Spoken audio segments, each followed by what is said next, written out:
क्या UPI payment करने पर अब अलग से चार्जेस लगेंगे? यही खबर बहुत दिनों से वायरल हो रही है। क्या सरकार ने यूपीआई पर अलग से चार्जेस लगा दिए हैं? इसके बारे में हम चर्चा करते हैं, या फिर ये कोई एक नई नीति है। तो अगर हम यहाँ पर बात करें तो मेन जो मुद्दा है वो है payment and settlement system amendment bill 2026।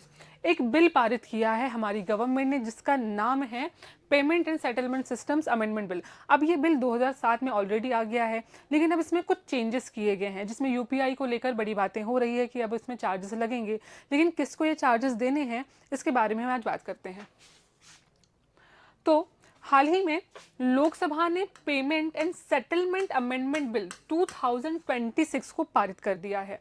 इसके बाद सोशल मीडिया पर खबरें आई कि यूपीआई ट्रांजैक्शन जो है उस पर अब चार्जेस लगेंगे, लेकिन ये सच्चाई नहीं है। अब होगा क्या, इसके बारे में हम देखें तो हमारी जो फाइनेंस मिनिस्टर है, वित्त मंत्री निर्मला सीतारमण ने स्पष्ट किया है कि सामान्य जो यूपीआई ट्रांजैक्शन होता है, जो आप एक मोबाइल से दूसरे मोबाइल तक ट्रांजैक्शन करते हैं किसी भी पेमेंट गेटवे के द्वारा, वह पूरी तरह से निःशुल्क होंगे। मतलब कोई भी शुल्क नहीं लगेगा इस पर, जैसा अभी तक होता आ रहा है वैसा ही होगा। लेकिन आम उपभोक्ता जो है, जैसे एंड यूजर जो है, उसमें से कोई भी शुल्क नहीं देगा। लेकिन शुल्क कौन देगा, इसमें जो मर्चेंट है वो शुल्क देगा। मर्चेंट, आपने कहीं से कोई भी सर्विस खरीदी, कोई सामान खरीदा, तो आप जिसकी पेमेंट कर रहे हो, जिस भी मर्चेंट को कर रहे हो, देन उनका जो पेमेंट है उनके कोई भी बैंक अकाउंट में जाता है या फिर सर्विस प्रोवाइडर के पास जाता है, वहाँ उनको कुछ शुल्क चुकाने हो सकते हैं।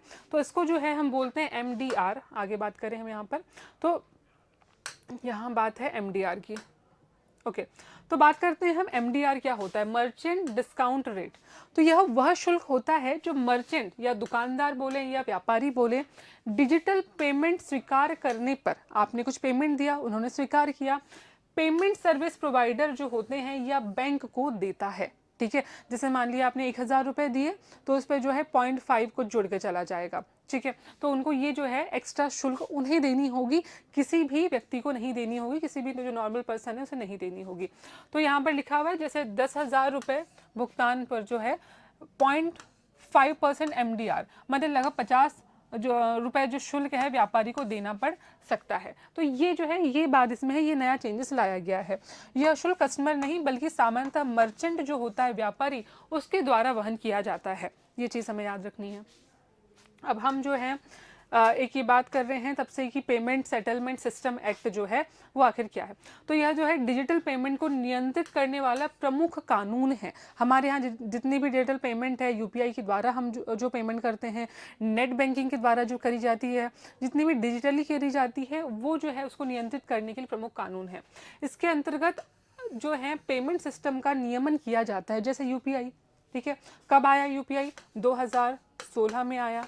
ठीक है, इसको कहते हैं यूनिफाइड पेमेंट इंटरफेस। उसके बाद आईएमपीएस आया, देन नेफ्ट आया, आरटीजी आया। अलग अलग पेमेंट गेटवेज की बात करें, जैसे पेटीएम है, फ़ोनपे है, जीपे है, कैश आपका रेजर पे है, तो ये सारी चीज़ें आई। कार्ड से जो पेमेंट होता है, डेबिट कार्ड हो, ठीक है, ये जो सारे कार्ड्स होते हैं उससे भी पेमेंट होता है। तो ये जितनी भी चीज़ें हैं जो ऑनलाइन होती हैं, इन सभी के लिए जो है इनको नियमन करने के लिए, नियंत्रित करने के लिए ये कानून आया था। याद रखें, ऐसा जो कानून है 2007 में ऑलरेडी आ चुका है, लेकिन इसमें जो है आज के अनुरूप इसको हमको चेंज करना है, डिजिटल पेमेंट्स के लिए हमको चेंज करना है, तो इसीलिए इसमें कुछ ना कुछ बदलाव किए गए हैं। तो संशोधन कब आया है इसका, याद रखेंगे, इसका संशोधन जो है वो आया है 2026 में। ओके, अब ये जो बिल है ये क्या बदलता है, याद रखें, पहले जो है कानून में मर्चेंट डिस्काउंट रेट, जिसे एमडीआर कहते हैं, लगाने के संबंध में कोई भी स्पष्ट जो है इसमें कानून नहीं थे।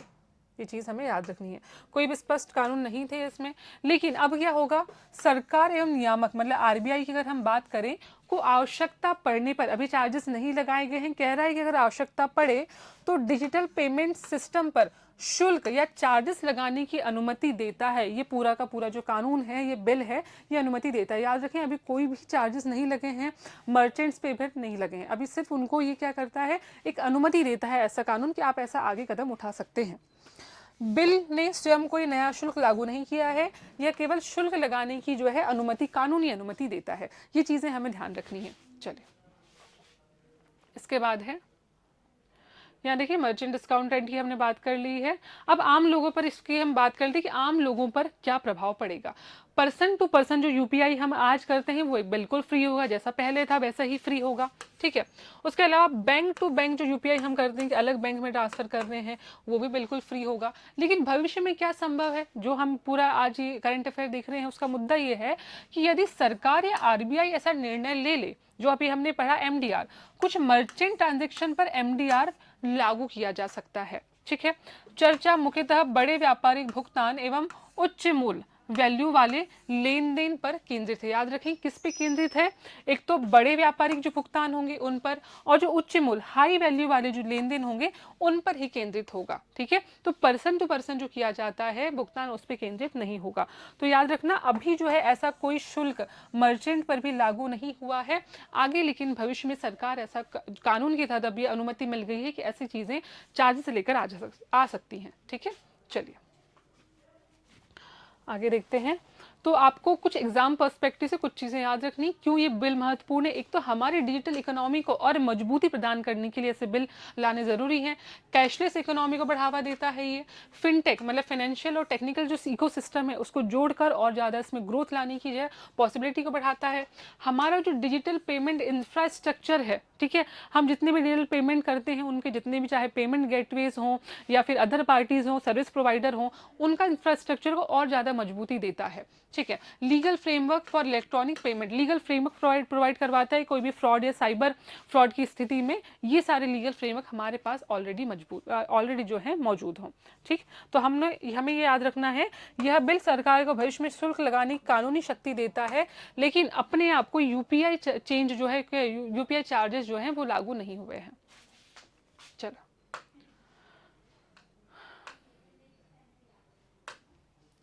ओके, अब बस ये आपको याद रखना है, क्या यूपीआई पेड हो गया है। आज के आप पूरी वीडियो समझ सकते हैं कि बिल्कुल नहीं, यूपीआई पेड अब नहीं हुआ है, ऐसा कोई सरकार कानून नहीं लेकर आई है।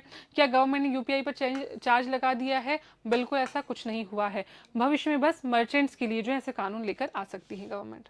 चलो आगे बात करें तो एमसीक्यू आप देख सकते हैं क्या बोलता है ये। Payment and settlement system amendment bill 2026 के संदर्भ में निम्नलिखित कथनों पर आपको विचार करना है। कहता है यह बिल सामान्य यूपीआई उपभोगकर्ताओं एंड यूजर पर तत्काल शुल्क लागू करता है। यह सरकार एवं आरबीआई को आवश्यक होने पर डिजिटल पेमेंट सिस्टम्स पर शुल्क लगाने हेतु कानूनी ढांचा प्रदान करवाता है। वर्तमान में सामान्य person to person UPI transaction निःशुल्क है। इनमें से कौन सा जो है ऑप्शन सही है ये आपको बताना है।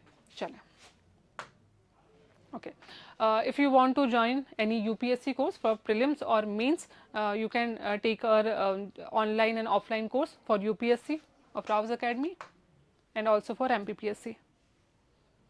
You can pause this and you can see the information. Okay. So thank you for watching this video. हम मिलेंगे अपने अगले वीडियो में नए करंट अफेयर के साथ। तब तक के लिए अपना ध्यान रखिए, पढ़ते रहिए और बने रहिए राउज अकेडमी के साथ। धन्यवाद।